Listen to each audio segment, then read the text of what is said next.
Okay, let's continue doing through this. Today is the 8th of October. I feel super lethargic because the medication, and yeah, I can barely talk as well. But let's go through it. Hannah Arendt has a concept that is the public concern. I don't know, what is it? I make a note about the exchange of perspectives of the modern world. Cannot remember why. It must be exchange of perspectives. She talks about it again through dialogue. We went before to it. She must have a definition of modernity. This is common among philosophers. The definition that I like the most is that modernity started when Europe started to have colonies abroad, because in that way they will start to create secrecy of what was outside of Europe, and then that create the modern war.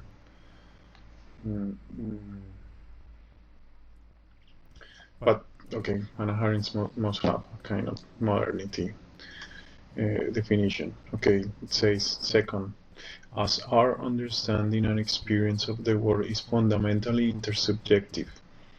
Okay, the exchange of opinions is crucial for our ability to see the world from the point of view of others, and so to get a fuller grasp of reality.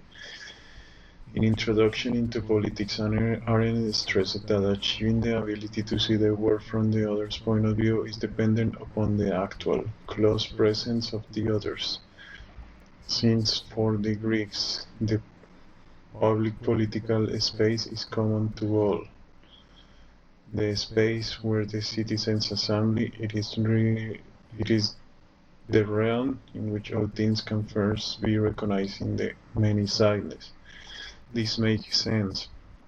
Athens was not a polis, a city. Athens was the point of meeting for all the leaders from all other islands in Greece.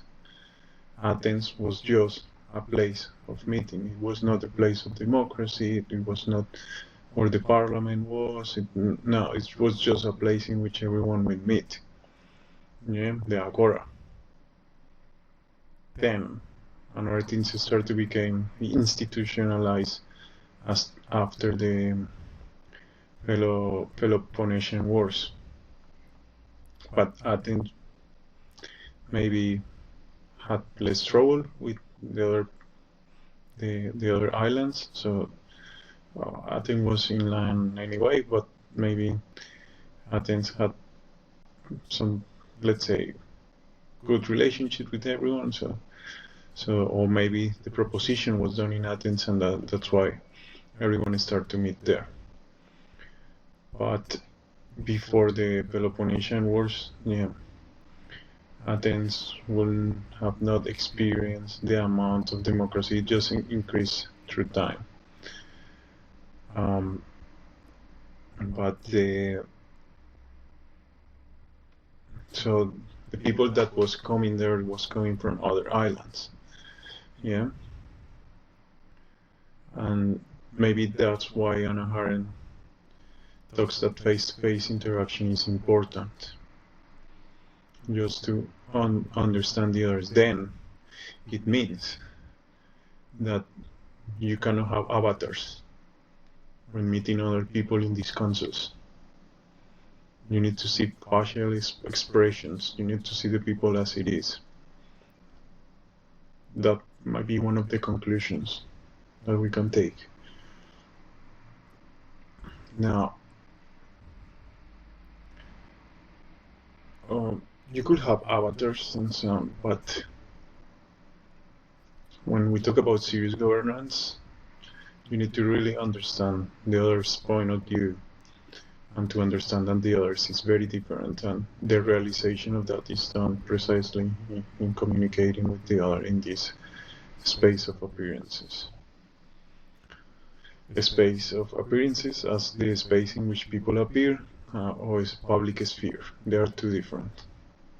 But the space of appearances can be an artist, but not necessarily has to be something political. That always appears in the let's say field that is public.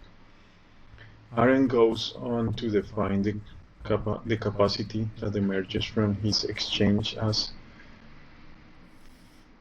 phronesis, and then reiterates the importance of the direct presence of citizens for this capacity to the acquire. It is important to keep in mind that the freedom of the political man definitely depends on the presence and equality of others. A thing can reveal itself under many aspects only in the presence of peers who regard it from their various perspectives. We are talking about things that appear. And that's a very important word, because it's through communication, through dialogue, that we can make sense of the things. The things resurface, they are kind of sift through the information, through our bias. They are sift through whatever other noise or meaningless things are to show as a thing in itself. So we are talking about also when the definition as everyone being a different person. So it is important to recognize beforehand that then the otherness, the theory of otherness, fits perfectly the Hannah Arendt's theory as well, which is already a very advanced theory, the otherness. There is a lot of knowledge about it. The implementation has not been done properly.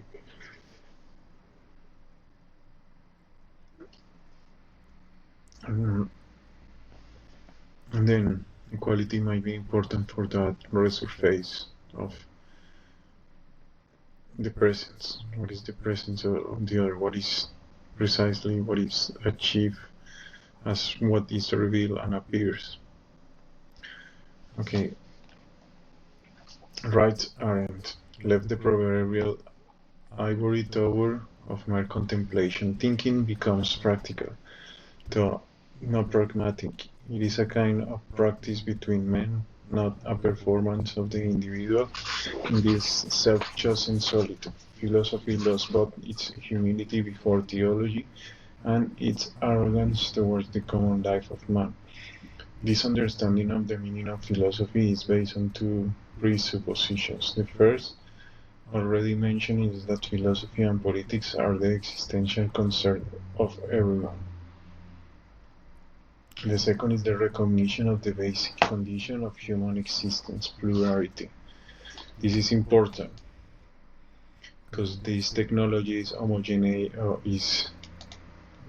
homogenize humanity, and then we lose humanity, and we lose the factor of plurality, of everyone being different.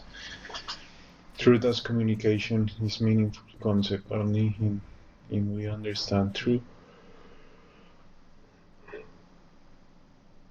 as manifested differently in different persons, as well as in different nations and cultures.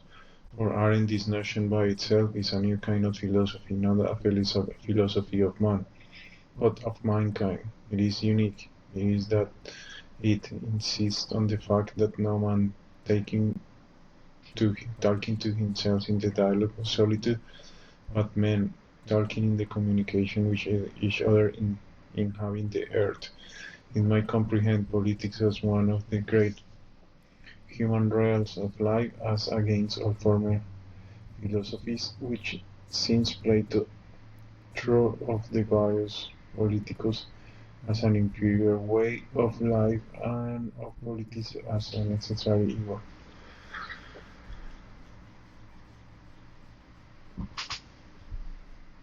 I'm sorry, is this? The medication is too hard.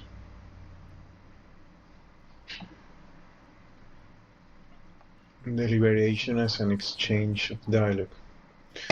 Okay, what is the important thing here?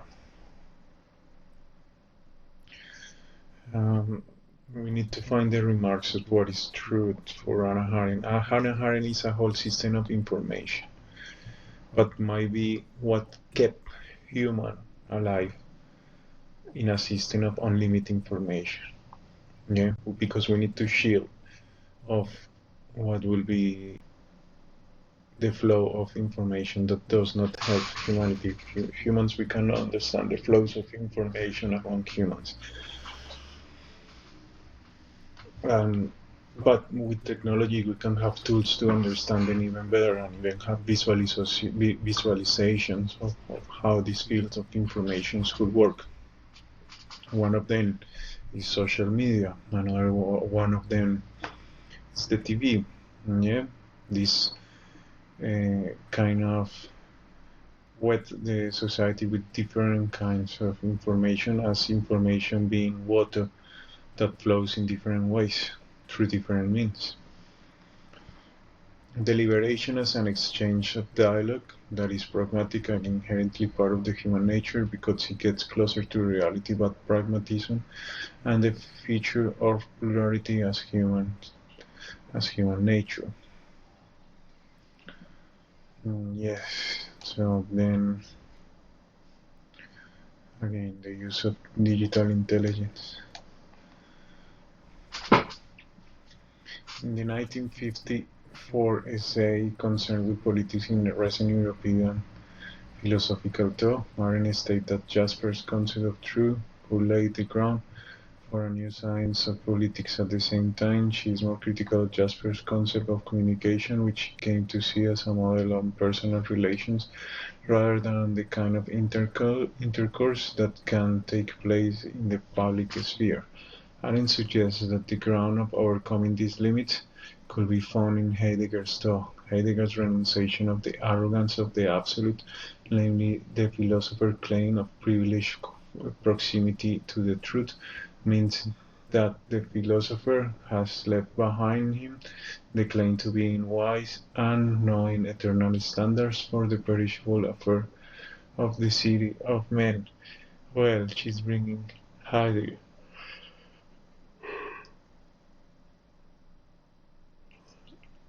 And the part of that this might be related with the concern of philosophy that does not reconcile with politics.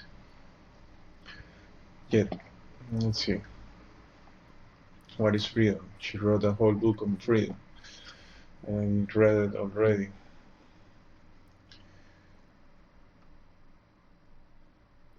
I think so. I have it somewhere here. I think it's the right to be free or something like that. The freedom of being free. Okay. America, France, and Hungary had an idea of direct participation and freedom different to the current system that was after the revolutions.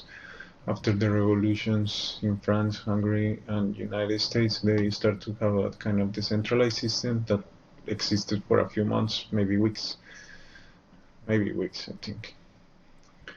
Then it became another stuff. France became a dictatorship. The United States had a civil revolution. Hungary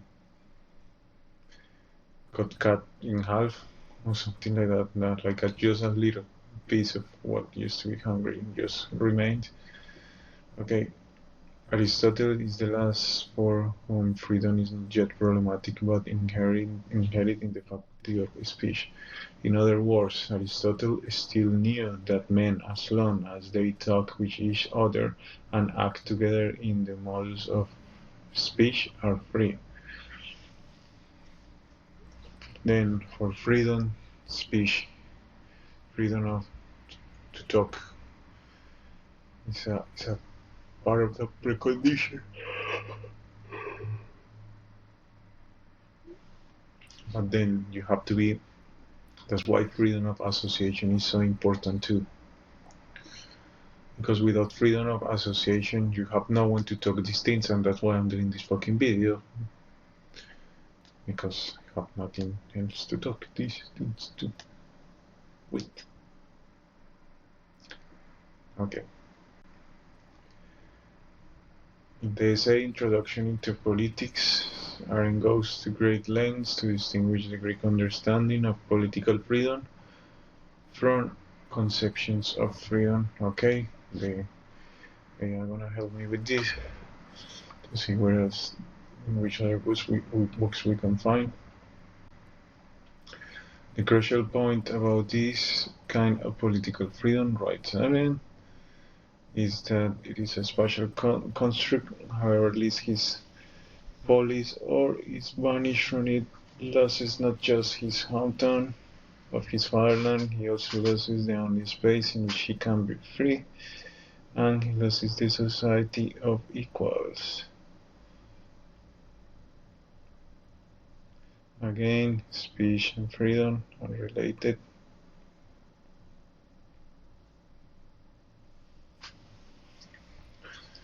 Since freedom for the Greeks meant being together with one equals in the manner of speech and action, there were two preliminary conditions for experiencing this freedom.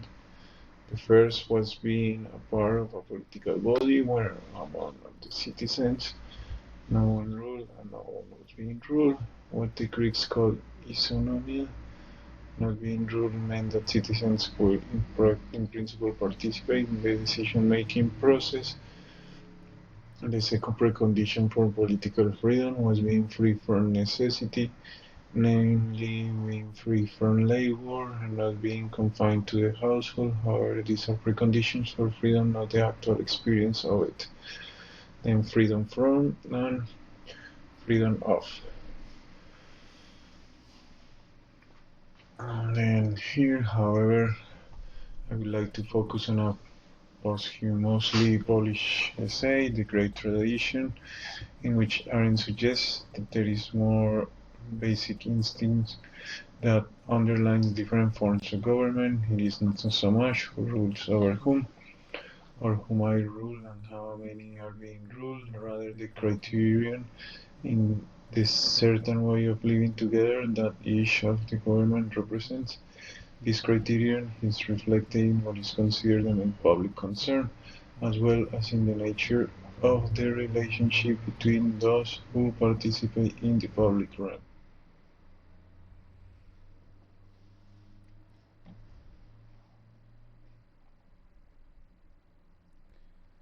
This criterion is reflecting what the concern as well in the nature of relationship between those who participate in the public realm.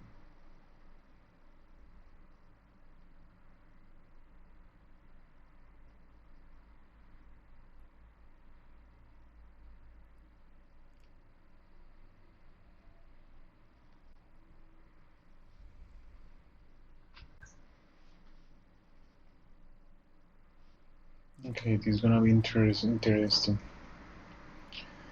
What is considered an effort? Okay, this is another subject, meaning of the political for Anna Arendt. For the Anna Arendt technically says this: if you are not politically free, you cannot be free. That's the. For although we merely know, but do not yet understand what we are fighting against, we know and understand even less what we are fighting for. What are the implications of losing the political? That's one of the questions. What does involve Arendt's idea of humanity? No idea. This should be agreed. The new situation in which humanity has in effect assumed the role formerly ascribed to nature history will mean in this context that the right to have rights, or the right of every individual to belong to humanity should be guaranteed by humanity itself. It should be then human-centered system. It should be understood that this idea transcends the present sphere of international law, which still operates in terms of reciprocal agreement between sovereignty states. Furthermore, this dilemma will by no means be eliminated by the establishment of a world government. The idea of humanity is the recognition that humanity has become a concrete political community with all the implications and complications involved. To address this challenge, new political principles and political practices must be established. Human dignity needs a new guarantee which can be found only in a new political principle, in a new law on earth, whose validity this time must comprehend the whole of humanity, while its power must remain strictly limited, rooted in and controlled by newly defined territorial entities. Is that the council system that can assure human dignity? We're gonna discover that in the next chapter. Ask you. Maybe it makes sense that such councils seeing face-to-face each other and having permanent dialogue might secure something for humanity in the future. I think it is helpful because if there is another huge war, then the war will have patches of places that will be livable just because of the radiation. Because this nuke's not gonna explode necessarily, the nuke's gonna be spread, not exploded, and then we're gonna be in a radioactive wasteland. Most of the radiation, gonna be dissipated through the sea, through the air, through the wind, through the river, So then the rain, everything. Then we will have areas of more radiation and areas of lesser radiation, but the whole world gonna have radiation. And then under that system, we might use AI to be super efficient now that we have to live like instead to have abundance, we're gonna have limited resources, extremely limited resources. Then we're gonna live in a kind of peace in which capitalism won't exist, and maybe just trade in another way.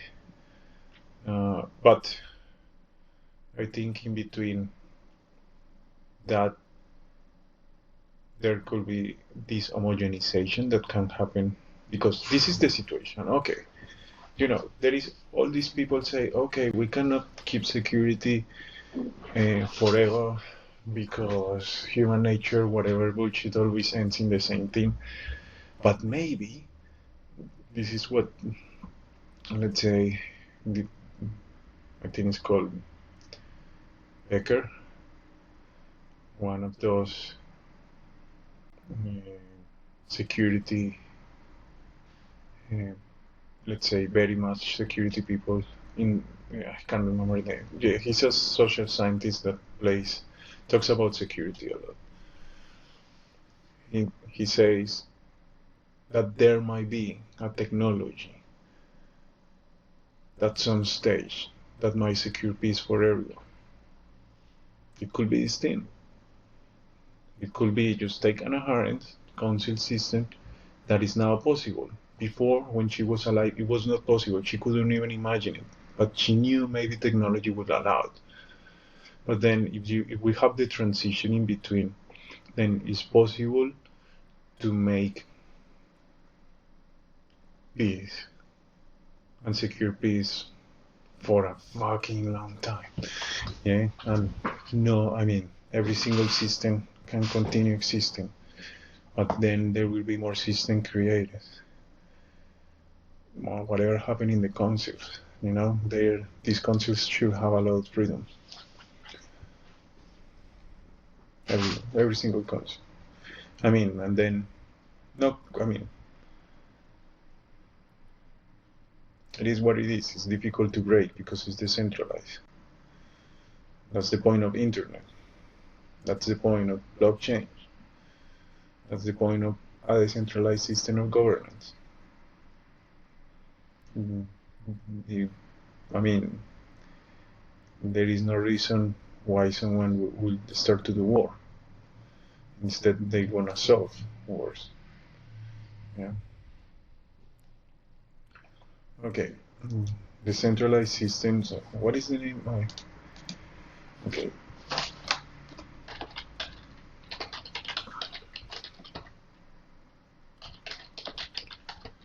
Beck. It's Beck. Ulrich Beck.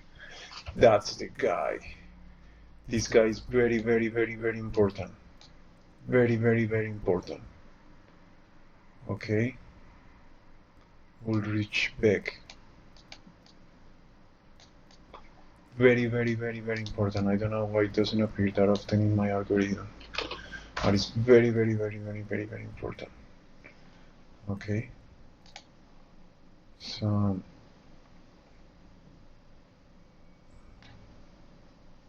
yeah, one of the greatest alive.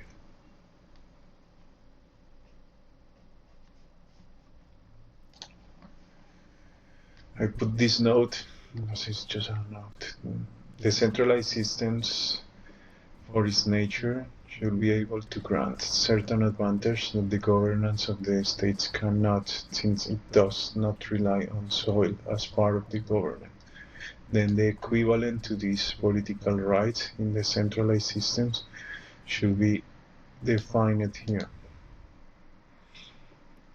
The centralized systems for its nature should be able to grant certain advantages that the government of the states cannot, since it does not rely on soil as part of the government. Then, okay. So you have Gaza and you have, okay, so, you know, it's like, perhaps Israel says, okay, you can live here, we take the whole of Israel, but you're gonna be citizens. They could use this kind of council so people to participate in democracy.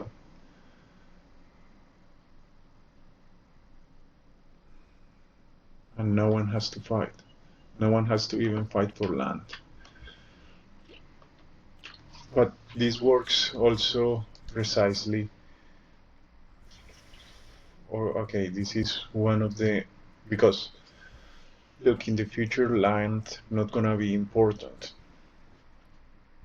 because of automatization, or there is a limit, and every single time land gonna be less important because we are going towards the sky, because automatization makes just a small piece of land super efficient. So let's say if I had a machine that manufactures everything here in my unit, then my neighbor, who is also an entrepreneur, he might need to pay for, I don't know, 3 acres of land for plantations and another 3 acres of land for machines. Whilst I can produce everything in my unit and more than my neighbor has to pay for that stuff because he has a lesser technology. So in the long term, land becomes more efficient and less necessarily. But that's a limit. Then there is a point in which land in the planet Earth is not necessarily, because we are going to other places, or we live in man-made, huge generated structures. Who knows? Whatever. Are you gonna happen something like that? But then, in the virtual world, this is even more crazy, because we're talking about DAOs having systems of governance in which they could have membership, they could have identity, they could have everything as a nation, but land. So this system also allows the creation of kind of states or nations or systems of governance, but without land. Then it means that these systems of governance should never acquire land, which will maybe spread some ideas globally as people that talks in the pace of human information without the need to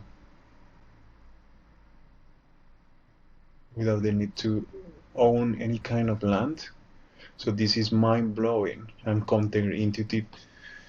I do believe in security terms, because the first thing you will think is, oh, maybe someone's gonna create something huge and they're gonna come from our land. But the land is not part of the system of governance.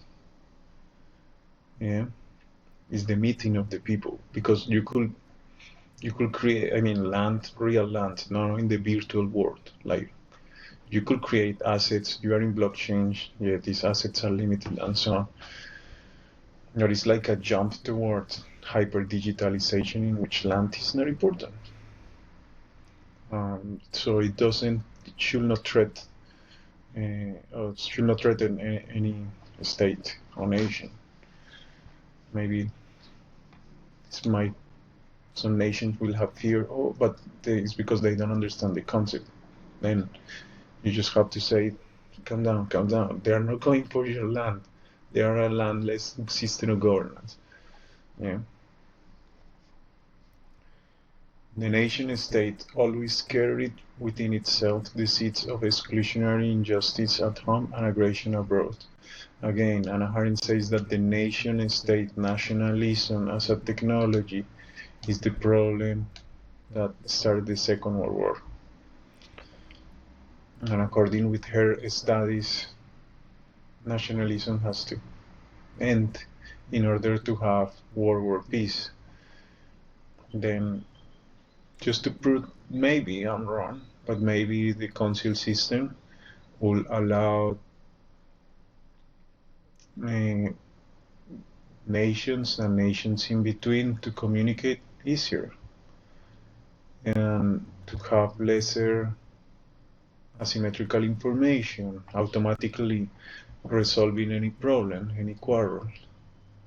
Then they can carry an identity, but the identity will go beyond the nation state, but also they will need to accept other kinds of influences. But the nation state will not dissolve. The nation state will have like a kind of a structure, actually securing the nation state, because if it's possible that, okay, a precondition for the installation, maybe it's possible, a precondition for the installation of the council systems is the end of war. When a war ends, then the council systems start to appear. They last a few weeks. But now, if there is a structure in which it's possible to place them decentralized, then it might secure ongoing peace. Yeah. Then I don't think the nation state will be threatened.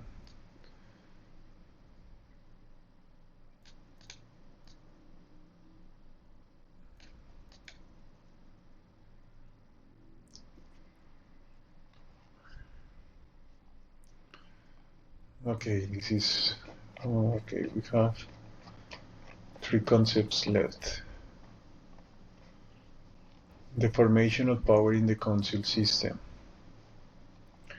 At the same time, however, his point is that power emerges from organization not necessarily in the formal sense, but rather in the sense of coming together of people and the potential for action that arises from it.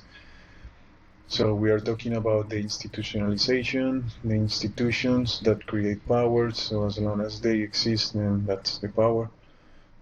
Any organization that can generate power can potentially generate violence and other forms of coercion. And this is why power must be checked and balanced by other sources of power.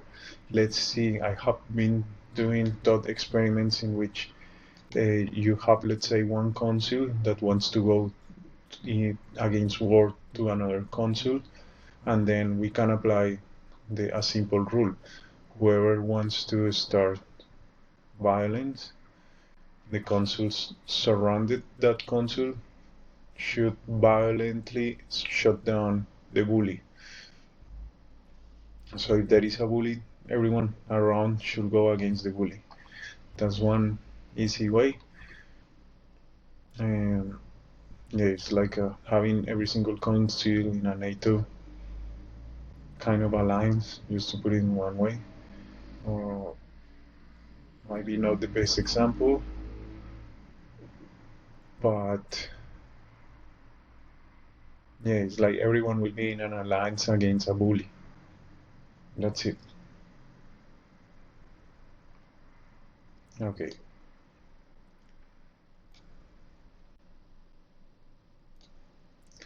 Such substitute will not appear in Arendt's view as long as national independence, namely freedom from being ruled and the sovereign of the state, namely the claim to unchecked and unlimited power in foreign affairs, are identified. Yeah, so this is what United States is saying now, that United States call themselves as an sovereign nation, and always this kind of national independence, sovereignty is not about the nation not being over the rule of another nations. Let's say United States says that, okay, we are a sovereign nation, whatever. But as far as I know, no president has been able to cut, let's say, the power of influence from Israel, as far as I know. Even Donald Trump has not done that. Yet they just recently named themselves like a sovereign nation for whatever reason, etc. But the influence of Israel on the United States is huge. And no president has been able to break away from that influence as being truly independent. But that's another kind of independence. The independence that Arendt refers to is because every single country that says, I'm independent, I'm free, I want to do what I want, means the freedom of attacking another country. Which, yeah, is precisely this idea that if you are independent, autonomous, and free, it's because you are not attacking, it's because you have even the right to attack another free countries. And that's a problem. And that also comes and is related with nationalism, etc. Okay. We find here a remarkable consistent by Arendt from the early to her late reflections on the international order. The principle of sovereignty has to be renounced if the problem of war is to be eliminated or at least mitigated. Okay, that's what I'm saying. The principle of let's say I'm a sovereign state. That's why I can go and conquer other states. Yeah, it's not this idea that, oh fuck, I'm conscious. We are living in a tiny place in the galaxy. There are millions of galaxies, and we can go to the speed light during eons, and we will continue discovering the universe, and we are just fighting here for things that we don't even agree with fighting for. And being conscious of it and knowing that I can love, that I can laugh, that I can listen to music and be happy is so phenomenologically magic that, okay, being conscious is great, but there is another kind of consciousness. There is another kind of consciousness, oh, I'm conscious that I can manipulate. Yeah, so I could do this and do that, and because history says that this is greatness, etc., then I'm kind of doing it in that way, etc., blah, blah, blah. But that's another kind of consciousness. But one is a system of replication of information, and the other one is more one of the chances that or opportunities that could be given through the human condition. Okay, the main cause of this war in our time, Arendt writes in the essay, is either a secret death which of the human species nor an irrepressible instinct of aggression, nor finally the serious economic and social dangers inherent in disarmament, for the simple fact that no substitute for this final arbitrary in international affairs has yet appeared on the political scene.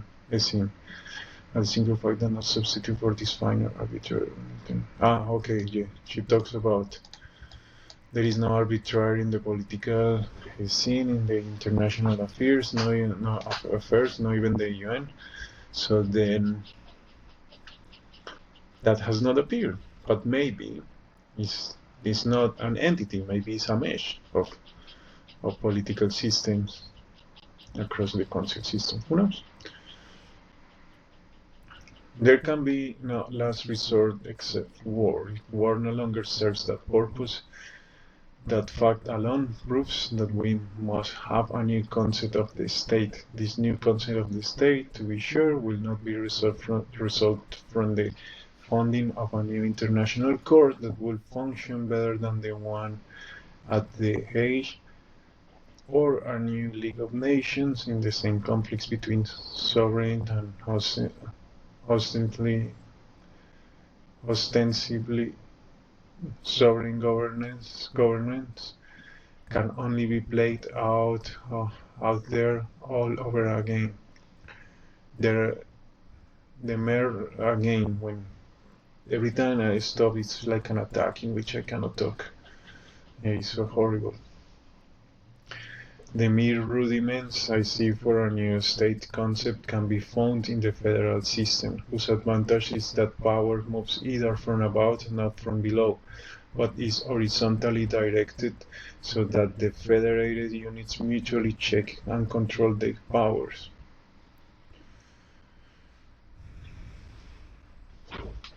Something similar that we were talking before, checks, controls, and balances.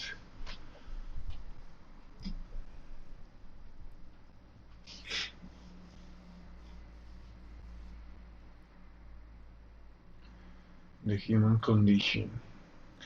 Power is not force or strength, it is not capability of a single person, but ability that grows from within a group, between persons who speak and act together, and it disappears once these people are separated, where strength is the natural quality of an individual seen in isolation.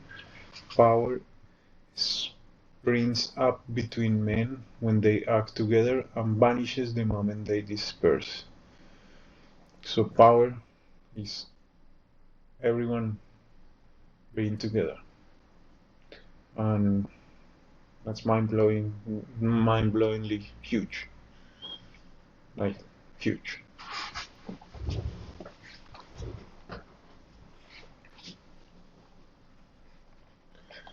We have 1 and 2 concepts left. I'm gonna leave them for another video. We made some mediocre progress, but okay, some progress was done.